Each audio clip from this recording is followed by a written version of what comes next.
नमस्कार विद्यार्थी मित्रांनो, आज आपण आपल्या वर्कबुक मधील दुसरा लेसन जो आहे तो कोणता आहे, the human robot lesson 2 human robot बद्दल बघणार आहोत.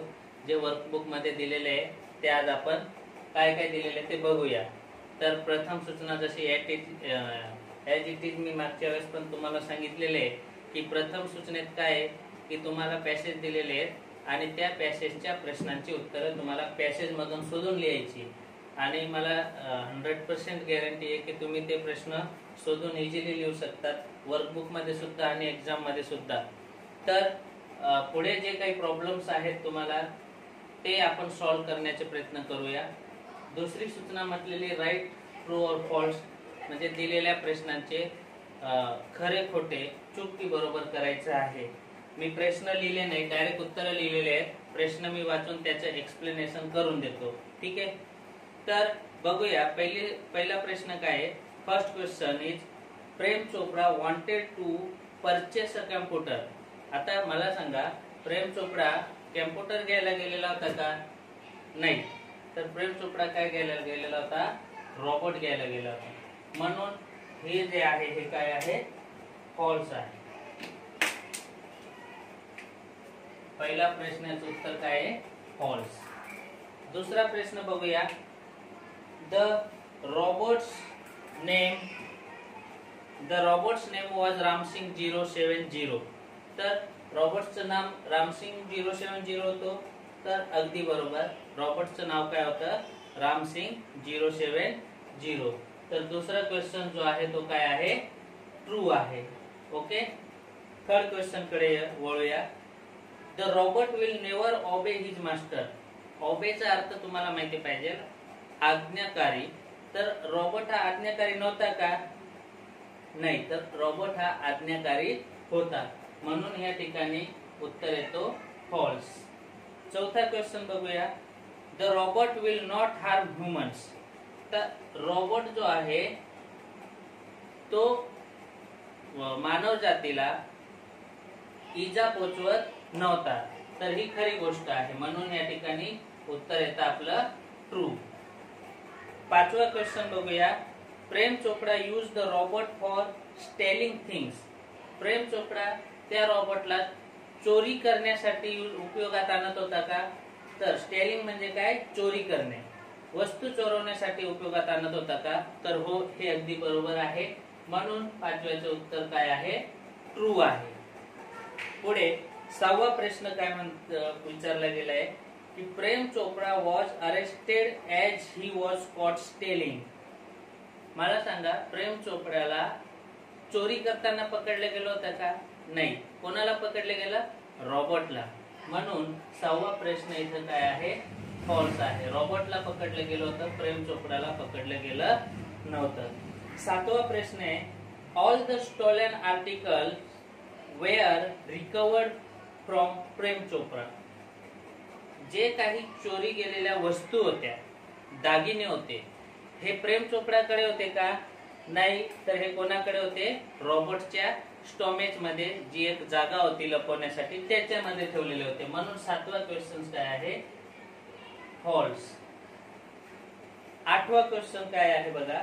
प्रेम Chopra threaten to defuse the robot. म्हणजे प्रेम चोपडाना रॉबोटला काय धमकी दिली की तुला काय करणार? नष्ट करून टाकणार. तर ही गोष्ट काय आहे?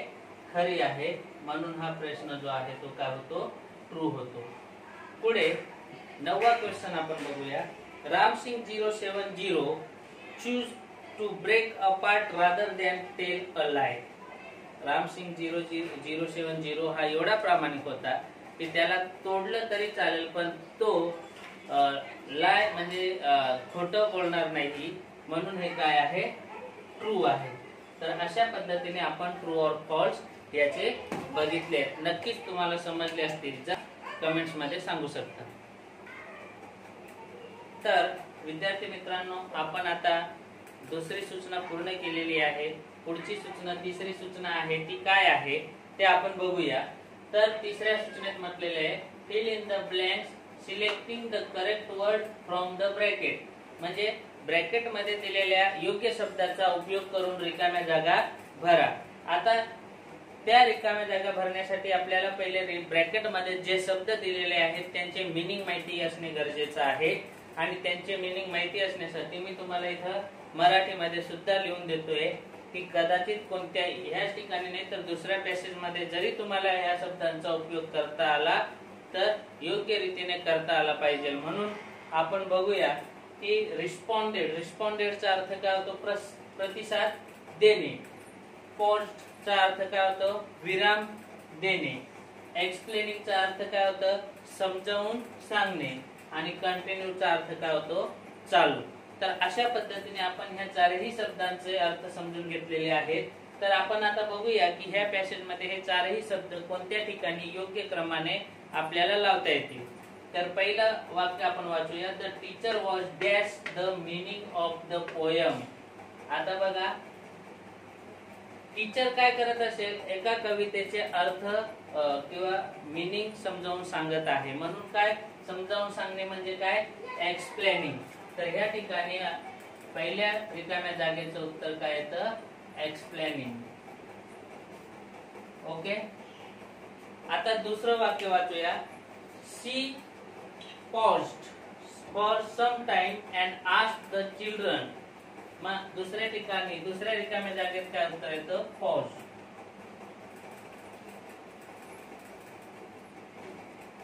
ओके. for मग ती काही वेळ थांबली. मुलांना ज्यावेळेस कविता समजावून सांगत होत्या मध्येच त्यांनी काय केलं? एक विराम दिलं, थांबले.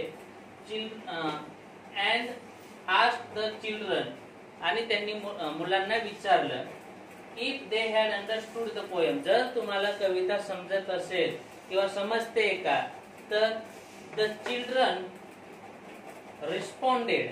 द चिल्ड्रन रिस्पॉन्डेड म्हणजे त्यांनी काय केलं? प्रतिसाद दिलं. रिस्पॉन्डेड त्यांनी काय दिले? प्रतिसाद दिले. विथ अ लाऊड यस म्हणजे होकार दिला. त्यांनी मोठ्याने यस बोलले सर्व विद्यार्थी. The teacher continued.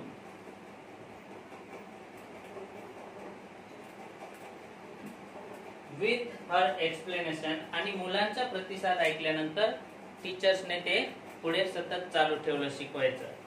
समजलं? ओके. तर विद्यार्थी मित्रांनो आता आपण दुसरा प्रश्न जो दिलेला आहे दुसरा पॅसेज त्याच्यामध्ये रिकाम्या जागेवर योग्य शब्दांचा उपयोग करून हा पॅसेज आपल्याला पूर्ण करायचा आहे. तर त्याच्या अगोदर मी तुम्हाला सांगितलेलं होतं की कोणताही शब्द दिला असेल त्याचा अर्थ आपल्याला माहिती असणे गरजेचं आहे. 10वीच्या दृष्टिकोनाने तुम्ही एवढे हे जे शब्द आहेत हे इझिली तुम्ही पाठ करू शकतात. हे शब्द काही जास्त नाही आहेत म्हणून तुम्हाला हे एक गरजेचं आहे की ह्या शब्दांचा अर्थ तुम्हाला माहिती पाहिजे आणि तुम्ही ते पाठ करायला सुद्धा हवे. तर पहिल्या प्रश्नाचा पहिला जो दिलेला आहे शब्द तो कोणता आहे बघा? परसावडिंग. तर याच्यात काय म्हटलेलं आहे त्यांनी? मन वळविणे याचा अर्थ होतो. दुसरं आहे कॉन्फिडेंट. कॉन्फिडेंट म्हणजे आत्मविश्वास. तिसरं आहे ऑवेज म्हणजे आज्ञाधारक. आणि चौथं काय आहे? प्रिन्सिपल म्हणजे तत्व. प्रिन्सिपल जे मुख्याध्यापक असतात तो PAL असतो आणि ह्या ठिकाणी PLE आहे. हे प्रिन्सिपल तत्व म्हणून वापरलं जातं. ओके. पुढे तुम्हाला जेव्हा सायन्स मध्ये जाणार तर हा प्रिन्सिपल तुम्हाला तत्व म्हणून त्या ठिकाणी तुम्हाला कळेल. तर आपण आता पॅसेज कडे वळूया की पॅसेज काय दिलेला आहे. प्रश्नात म्हटलेलं आहे की Mohan is dash dash that he will. म्हणजे मोहन हा काय होता? कॉन्फिडंट होता. काय होता? Confident. Will succeed in persuading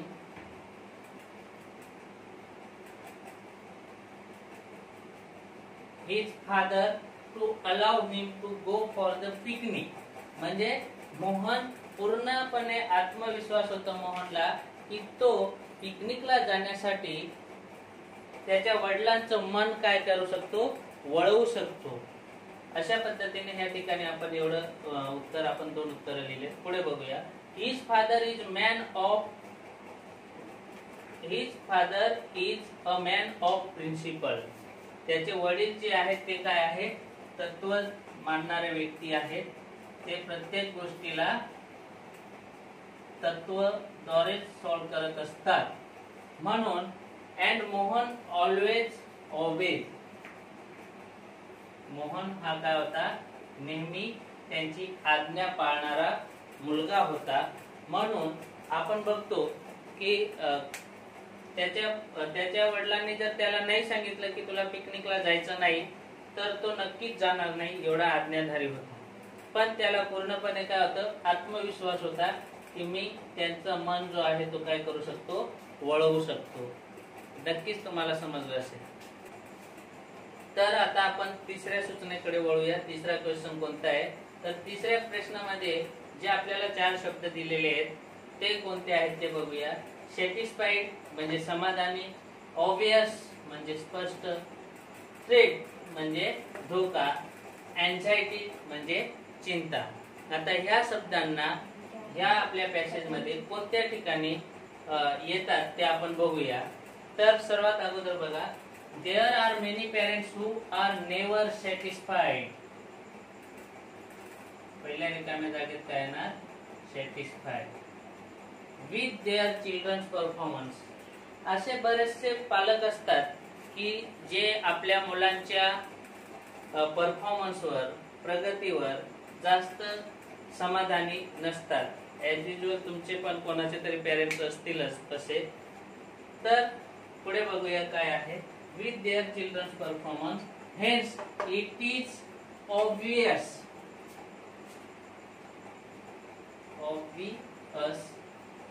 म्हणजे इथे स्पष्ट होते की that many children suffer from anxiety.